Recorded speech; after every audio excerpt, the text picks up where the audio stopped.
Hi, everybody. I am Megan Leonard. I'm one of the programmers here at the festival. So pleased to be doing this live Q&A for Strawberry Mansion. So pleased to introduce Kentucker Audley and Albert Birney. You guys can wave. Thank you so much for joining us. A couple of housekeeping notes before we get started. If you have questions, please feel to submit those via the Q&A portal at any time, and we will be looking at those. If you have any comments, go ahead and put those in the chat. I know these guys would be happy to see what you all thought of the film. I want to get started with some questions of my own. I just want to start off by asking where the Strawberry Mansion of the title came from.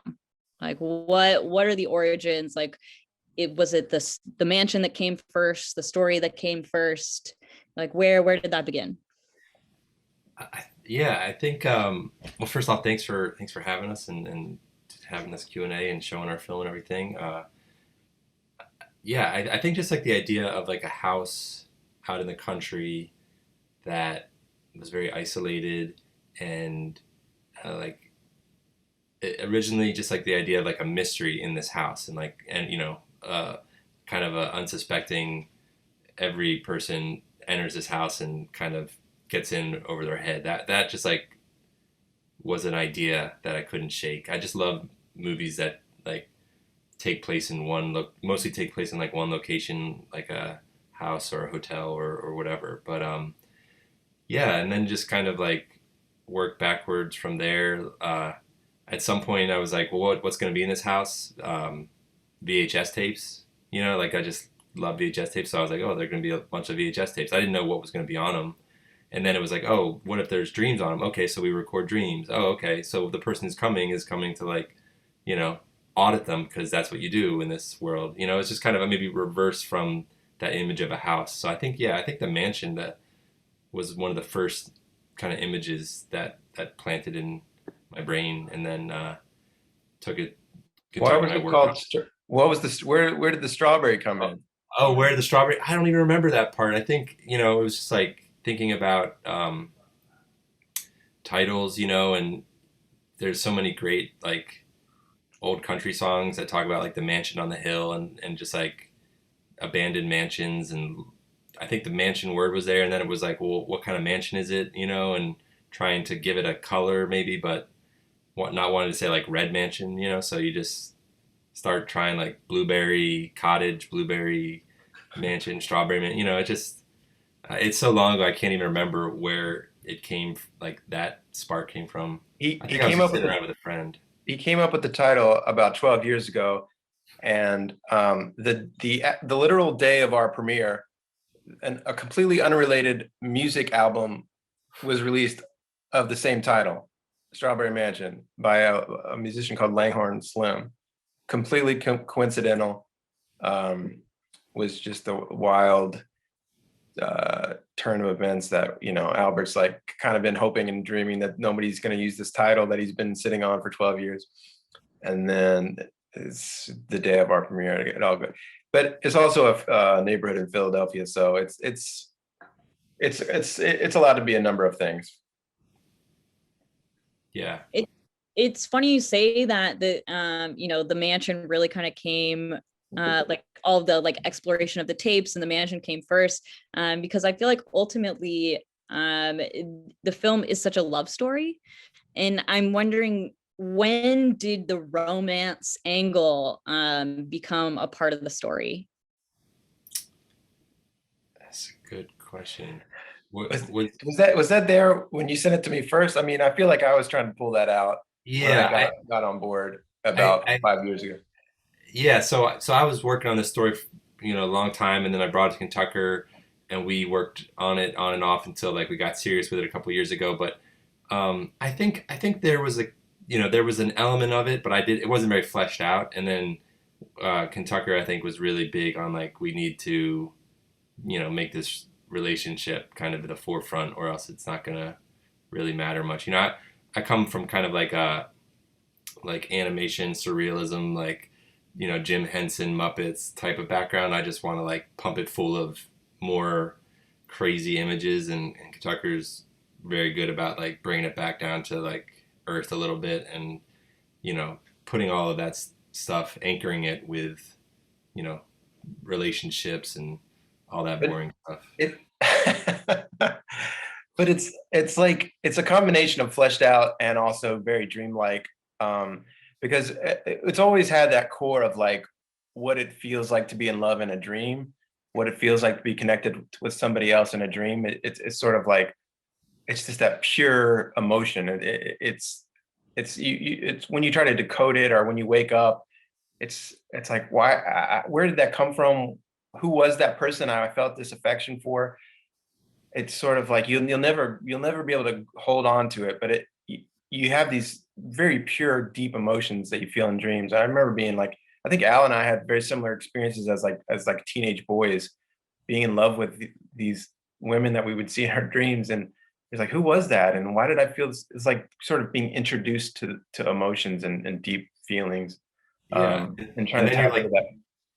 yeah, and then you're like heartbroken, and it's like you're like a 12-year-old kid who's like never experienced heartache, except you're suddenly like have heartache for someone that isn't even real in a dream. So it's like there's always that like thing where it's like, oh, dreams are just these silly things that they don't mean anything, but it's like the emotions when you wake upon dreaming are so real, and you can be like happy or upset at somebody in your dream if they did something, or heartsick or whatever, and it's like, how can something that doesn't matter like make you feel so many emotions? So I think just trying to like remember that part of dreams, and like make sure that try to get Preble in that space where it's like he's in love, even though it's just like you just fall right in love, and it's so intense, and it can happen like in a second. When the film has such like a hazy, dreamy aesthetic to it throughout the entire film. I'm wondering if you can talk about finding the like aesthetic balance, like the between creating like this haziness with the dreams, but also I don't mean to say like on a budget, but like there's like a lo-fi, hi-fi aspect to the production design that really adds to like the heightening of the world. And I'd love to know more about how you came up with like the visual aesthetic in the film. Yeah. That's the balancing act, and the trick is just kind of toe the line between dreamy and vivid. And we tried to just put a lot of production design and a lot of tangible things, costumes and masks, and just try to pump it full of a lot of life on the front end, and not rely too much on special effects. Yeah, I think Albert's forte is like mask making and props and production design. So I guess I'll stop talking now and let him talk about that. Well, yeah. I mean, like, I guess just like personally growing up as an adult, I just love films where you can really sense like the filmmakers in the movie, whether it's like animation and you see like actual thumbprints in like the clay, or like the Czechoslovakian animator Jan Schwankmeyer. Like his films are just like, you can just feel him in every like frame, like they're just alive, they're breathing.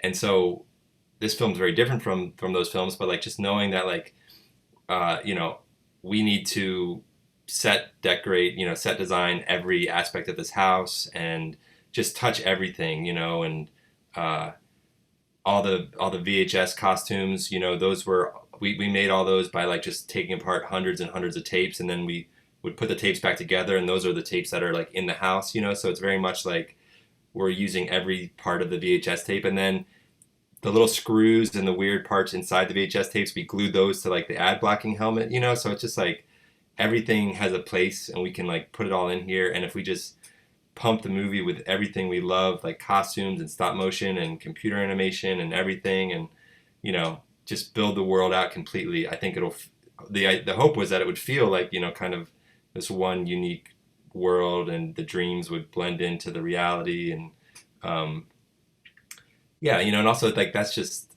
I think like that's just fun. Like that's just, I love making movies that way with friends, and just like the tactile nature of it. And I think the movies, you know, like the science fiction or fantasy films that we grew up watching, like the two big ones are Labyrinth, Neverending Story. You can like really feel the joy that they had making those movies, and like the handmade masks and the costumes and the playfulness of them, and just trying to like take that and maybe update it a little bit for, you know, 2020 and where we are in our lives, but still like have that joy that you can feel in those movies. Like just try to make that the most important aspect. Uh, and then also we put it back on a 16 millimeter film at the end, so it was kind of like anything we do will be kind of like flattened onto the film and just like become one, you know, so we can use all these different styles and techniques, and it won't matter because they'll just be the movie, you know, they'll be the film. And on a similar note, I mean, the house itself is so striking, you know, both in the color and then just the color palette that you've created in general throughout the film. You know, as far as like the sets themselves, how, like, was it all like a house that you found? Like, was that like on location? Was any of it shot like in a studio? Like, how did that work? Yeah, all of it was in one house in Baltimore, outside of Baltimore. The the exterior, I'm cool with. I mean, do you not like saying this, Al? No, we can say it. Okay, so the exterior is a dollhouse. It's the exterior is not real. So we filmed a dollhouse. We like found a dollhouse, rehabbed it, painted it, made it look like the real interior that we shot in, on the same porch, and modeled it after the porch, and then just shot it in the same lighting location, and then just plopped it into, and just made it big, and then plopped it into the Yeah. into the end of the hill. And so, but yeah, so we had complete control over the color and the look of that. I think we built a lot of the color schemes around that, around that look, after making the treehouse look, the dollhouse look like that. um Albert, you want to take it from here? Yeah, then yeah, we had some sets, like the pink room was a set that we built, small little room. Um, yeah, I mean, you know, definitely drove around Baltimore County for weeks looking for the perfect exterior, and then at some point just realized like we were gonna have to kind of build it ourselves. And you know, all these movies I'm mentioning, they have lots of miniatures, and they've used lots of like uh, little sets and things. So it felt like, you know, it was okay to like to use a dollhouse. Like it was just to get that like perfect dream image of that house on the hill, I Yeah, think. and then we filmed at a real beach, and then we filmed on a real ship. um with the rat sailor scene was a real ship that we found, docked at the Baltimore harbor. So we got really lucky with filming there. That was sort of our one big set piece. um and then a lot of it was green screen, a lot of, yeah, just in the studio. um but Yeah, that's the. I mean, while we were filming it, so much, like the first half of the film was just at the house, and it was fun, and everything was exciting about it, but it was also very claustrophobic, and it was really exciting to one day we made the switch from the house to the beach scenes, and that was a real sigh of relief to be out of the house and like into the world a little bit, and it was just really exciting to see the water and just feel the ocean breeze. And it's just like, that's where it gets fun to like be in on a set, and like in the real world making a movie. Along with like the incredible visual aesthetics of the film, I think you guys captured such like a perfect like tone and pace, that are like feel so deliberate and intentional. I'm, you know, I'd love for you to talk a little bit about creating that pace, but also, we can talk through in creating the tone. I think the score is such a big part of that. The score by Dan Deacon, which is also a question here from Justin Phillips in the audience. Can you talk a little bit about the process of, the edit and some of the post-production with the score? Yeah, I mean, the edit and the score, like those are, it's like such an important part of the film, and they're not there for so long. I mean, like, you film it, you build all these sets, you spend months in pre-production and you do all that, and then it's just like this mess.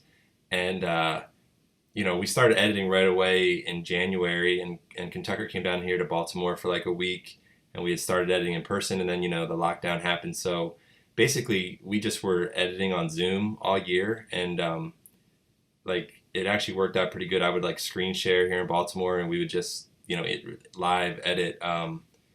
And I mean, that's where everything kind of happens. The pace, the tone, like we had many more scenes shot. We kind of went even further in the surreal dream world. There's whole huge scenes that we just cut because you're working through the film and you're like, okay, I can watch the first 45 minutes and then it doesn't work. So you have to like figure out what's not working. And I mean, the edit really is when, I mean, it just slowly gets tighter and tighter, and you cut out 5 minutes and another 10 minutes and put back 2 minutes. And yeah, you want to talk about Dan a little bit?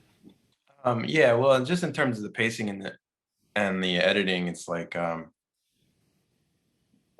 movie that, like, I think Al started to allude it, like a movie that feels really bad.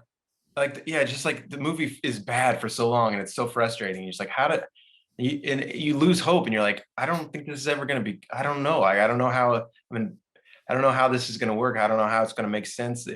Every time I watch this part, I just lose interest, or like these dynamics are not popping. And then you're trying to balance the dream logic and the narrative propulsion, and then it's just like they're forces that shouldn't go together. It's like dream logic needs to be dreamy and far off and tangential, and then narrative logic is very A to B to C, and they're very contradicting forces. So it's very challenging to find that balance. Yeah, so it was a long-term process, and very instrumental to get feedback from people and see like what's clicking, what's working, what's not, what they're connecting to. And then, yeah, the music is just so essential.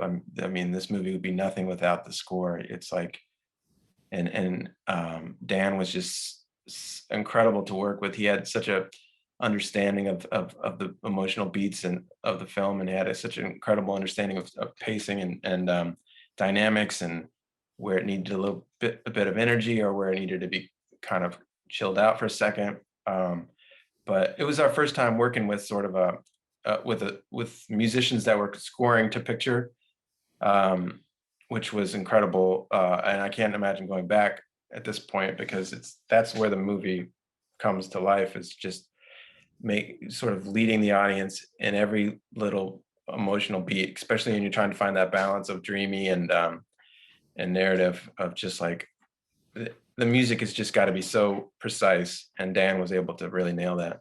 Yeah, and Dan was incredible because he would like, with every new piece of music, every new musical cue, he would send us like an email kind of explaining what he was thinking, and there'd be like a couple paragraphs going into like, this character is feeling this, so there's this instrument that represents that, and then this character is confused, so you brought in this, and like he would just break down kind of everything, what they were going through, in a way that I don't think Kentucker and I had ever even done. But it's like, whoa, okay, like he was really going deep. And I mean, he's just like an incredible artist, and I think he was able to like dig deep into this kind of, there's parts of the story where we weren't even sure, and he would like figure out what it meant, and then just like make a musical track that perfectly worked with that. And yeah, it was There were definitely a number of times when he would email us interpretations of something I'd never thought of in the movie, and totally enriched the scenes, and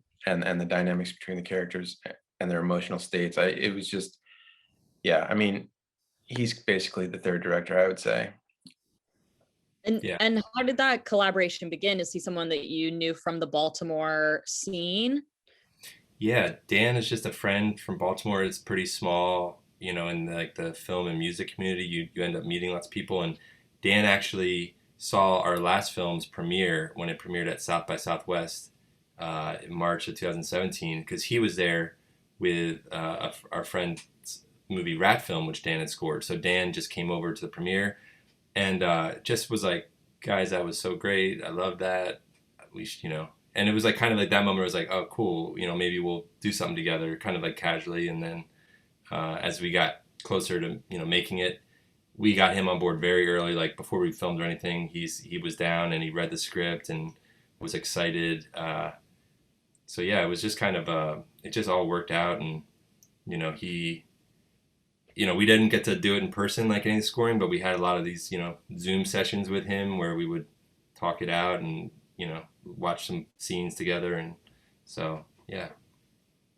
And you mentioned your guys' previous film Silvia, which I absolutely love and has like a similar tone to Strawberry Mansion, but is totally different and unique in its own world. But I love getting to see kind of the evolution of you two as a directing duo. I'm wondering if you can share like what lessons you took away from Silvio that you brought into Strawberry Mansion. That's a good question. Yeah, I haven't thought about Silvia in a while. Yeah. I think it was just sort of getting used to working together and sort of trying to come up with a sort of a shared vision. It's like we both had made films beforehand alone, and we didn't quite know each other. We didn't know each other that well, and we didn't really we hadn't gone that far back, and it was just sort of like trying to test the waters of like, are we gonna like each other after we make this thing? It was very experimental in terms of how it came together, and we were figuring it out as we went. And we didn't compared to Strawberry Mansion, we didn't really spend a whole lot of time on it. It was very kind of just like, let's just come up with something that we can, Yeah. we were building off Albert's Vine account, which was a precursor to TikTok. And he had built a big following there. So basically we were just sort of trying to find some template that we could insert sort of a lot of his Vine style vignettes in. Yeah. I think the thing about Silvio looking back on it is, we just didn't do a lot of there wasn't a ton of pre-production. It was kind of like making all the vines was like the pre-production, but we never stopped to think about what the movie was or what we were doing or like why it was a gorilla. Like it was only after we made it, it was like, oh yeah, this was kind of crazy to have the main character be a gorilla. But at the time it was just like, we're just making it because of Vine. He's a Vine character, so why we're doing that. But then most people who saw the movie never knew Vine, so they're just like, why did you make it gorilla? And I was like, I never thought of why we did that. But was there. Yeah. But I don't the know. idea, go ahead. Oh no, you go. Was that the idea with that was just sort of like, let's just make a very, very conventional movie. Like that was my idea. I was like, I just wanted to make like a very straightforward narrative, but and it could be a person, but just make it a gorilla. And then that's what makes it like, that's the twist, and see how that plays out, just to see what it feels like. Yeah. Strawberry Mansion felt like, we had worked on the script longer and together, and it just like a bigger story with more moving parts.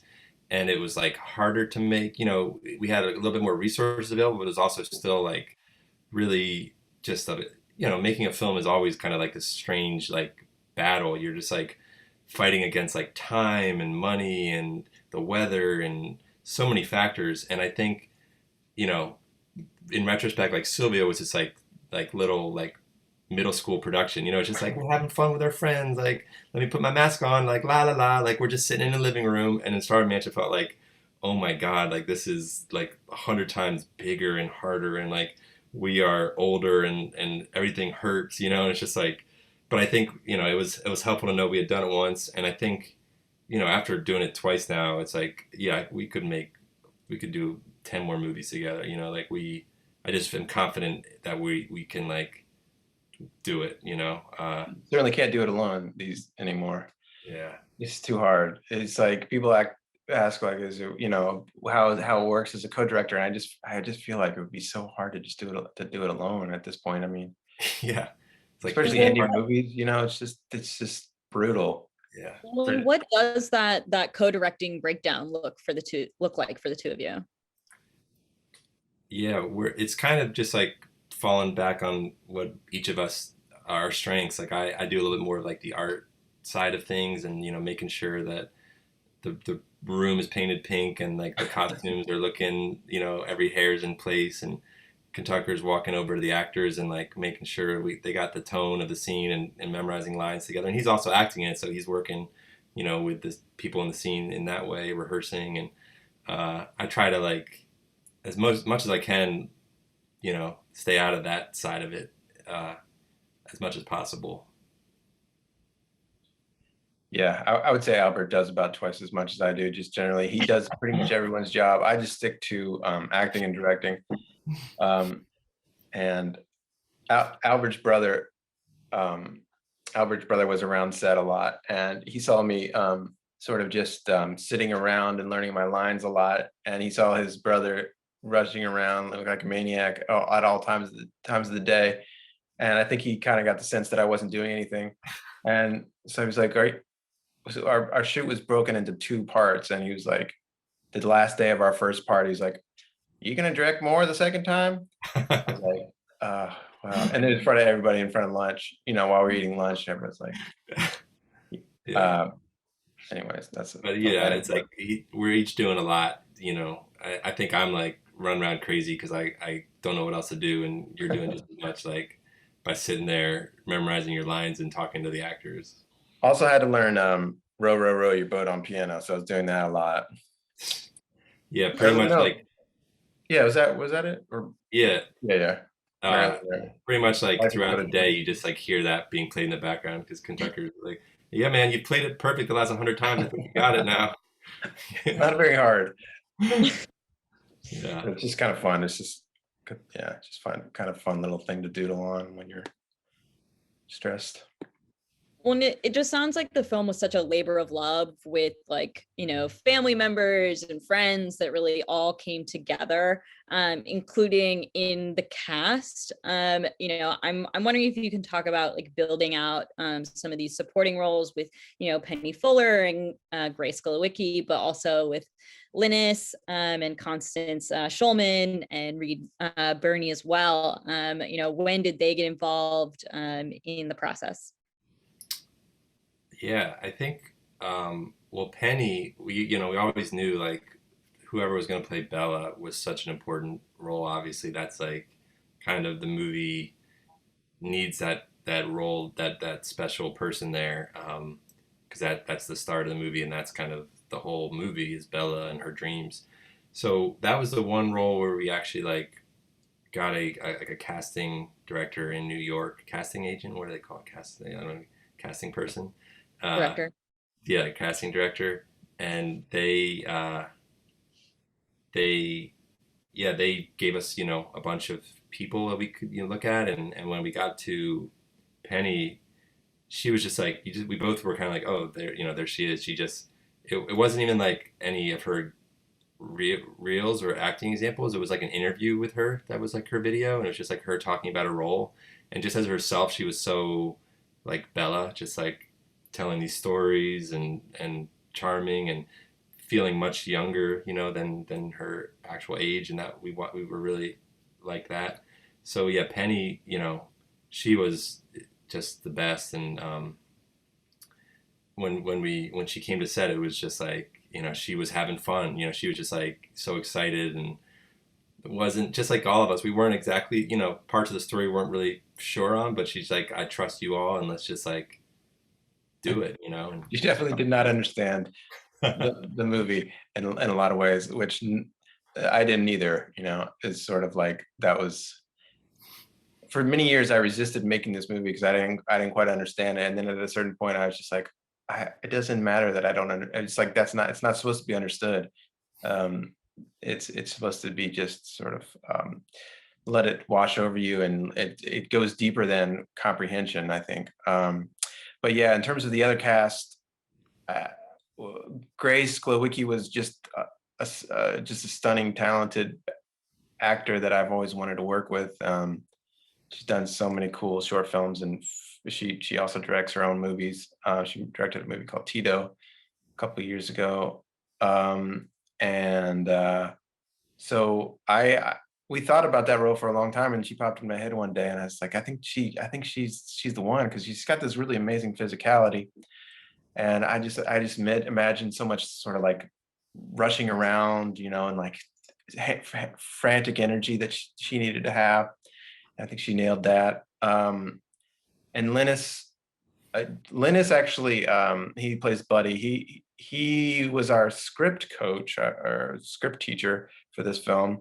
We took script writing classes with him, and he actually gave us this idea of this character that he ended up playing, because he thought there needs to be, it sounds worse than I always give him shit because he wrote himself in the script, but he came up with he knew that there needed to be an embodiment of this thread, and then before it wasn't a physical character, and he said there needs to be a physical character that represents these ads, and represents this marketing and commerce that we're sort of railing against in the narrative, or not even railing. It's just sort of, it's just a part of the movie, and we just needed to see it physically.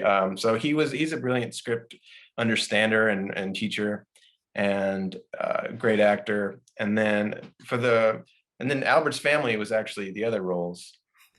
Yeah. Reed is my uncle. He's my dad's brother, and I just have grown up watching him in movies. Like as a kid, my sister and I were obsessed with Sam Raimi movie Crime Wave, which Sam Raimi directed in between Evil Dead 1 and 2, and it was kind of just like a flop. The Coen brothers wrote it, and Sam Raimi directed it, and it's like kind of this forgotten movie, but it's like a very much like a cartoony movie. Anyway, like Reed is the lead in that, and so like being, like a 6-year-old, 7-year-old kid and watching your uncle in this like really exciting, fun movie, I think probably put some kind of seed in my head that like you could make movies, in the first place. Like, oh, there's my uncle. He's a real person, but he's in this, he's in a movie. But also, I think just always was like, oh, I want to make movies, able to put him in a movie. So I've always thought about trying to do that, and this just felt like a good role for him. And then his wife Connie, Constance Schulman, she's in it, and then their son, my cousin Ephraim, he's their son in the movie. So it's just like it would be great to get them playing a family. Like they are a family. They're all actors, and they're all brilliant. Like I saw a play with my cousin Ephraim a couple years ago. I was just like, wow, this is my little cousin. I've always thought, oh, you're just my little cousin, but now you're just like blowing me away in this like amazing dramatic performance. And we had Connie and Ephraim and Silvia, so they popped up for a scene or two in that one. It's just like something fun to do to get your family. It's like an excuse to see them for a couple of days, and it was really fun to have Reed in there and just play in the sandbox together. Right. I have a couple other like sillier questions. But before I get to those, we have a question in the audience from Tuesday that says, kind of off topic question, but who did the poster for the film? I love it so much and haven't been able to find the artist. That's the brilliant artist Robert Beatty, who he does a lot of album covers and artwork, and I'd seen him do a couple of film posters. He did our friend Graham's movie Inspector Ike. He did that film poster, but yeah, kind of always knew it'd be great to do like a kind of the style of like a fantasy film. The ones we grew up watching, where you get all these elements kind of painted and on the VHS box that just like looks really beautiful. And reached out to him, and he was down. He watched like an early cut of the film and liked it, and pretty much just let him go off and do his thing. And yeah, he's incredible, and everything he does has this very distinct style. And yeah, Robert Beatty, look him up. There's the link, robertbeattyart.com. Okay, and now because you already alluded to this, now I'm like intensely curious. of these sort of dream sequence elements that you had to cut, like what are some of the ones that like were kind of your best stuff that you wish that you could have included if, it had ultimately fit?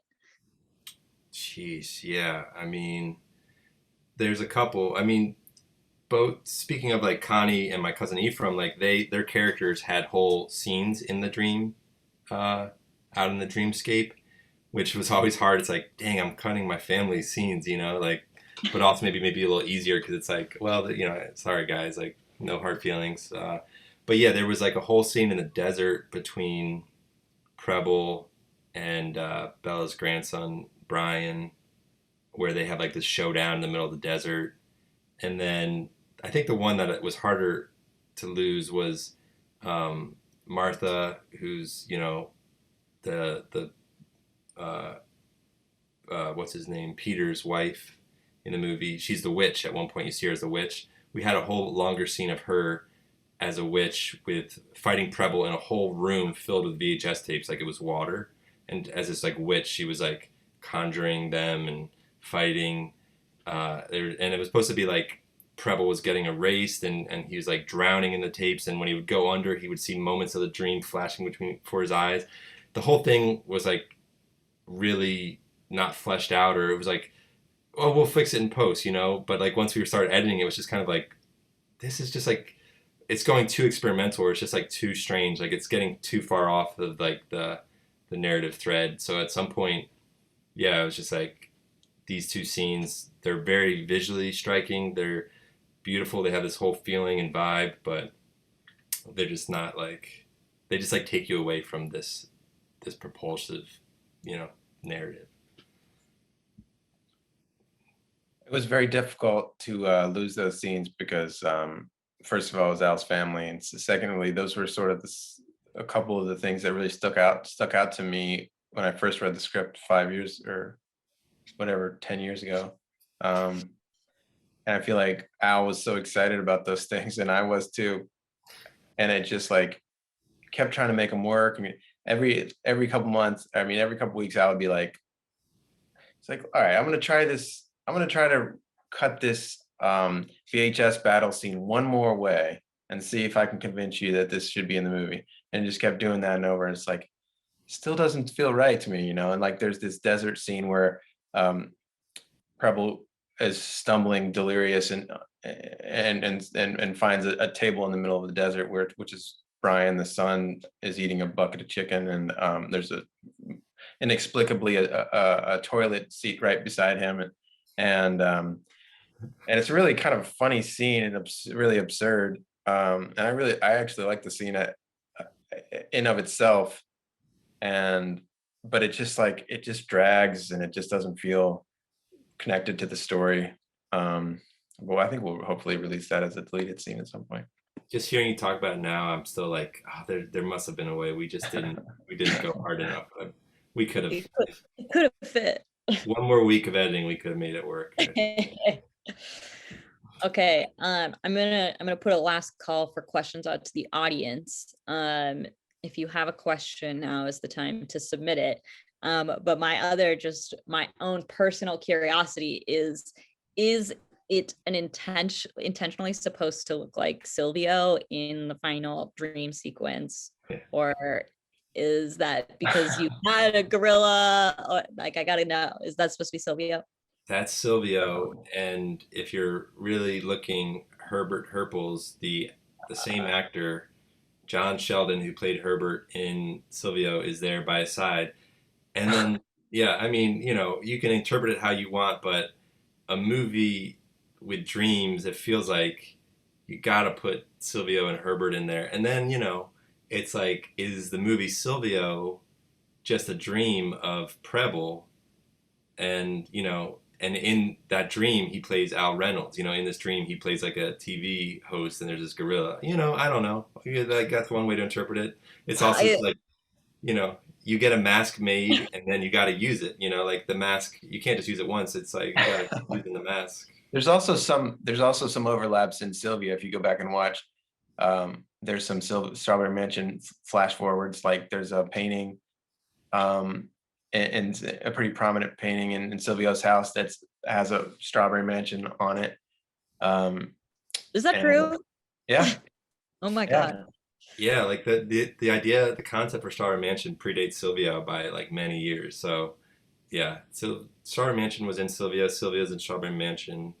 We kind of look at them like they're in the same, world, and You're hopefully the And making next your one will, universe. yeah, and keep when it going. yeah, the next one is definitely going to be more crossovers and building out that world even further. Well, I'm super glad to hear that you guys are planning to continue to collaborate. I've really loved these last two, and I can't wait to see what you two do next. I want to offer up if you have any final thoughts that you would like to share before we sign off here.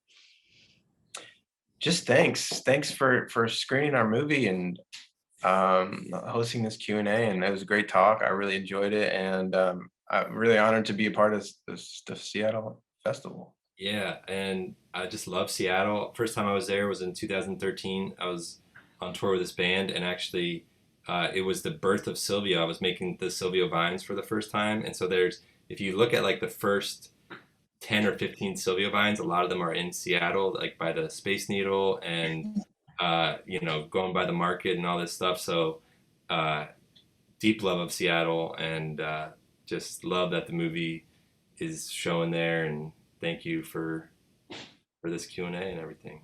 Yeah, thank you both so much. To everyone here in the audience, please remember to tell everybody about Strawberry Mansion. It means a lot to support independent film, so be sure to get the word out there.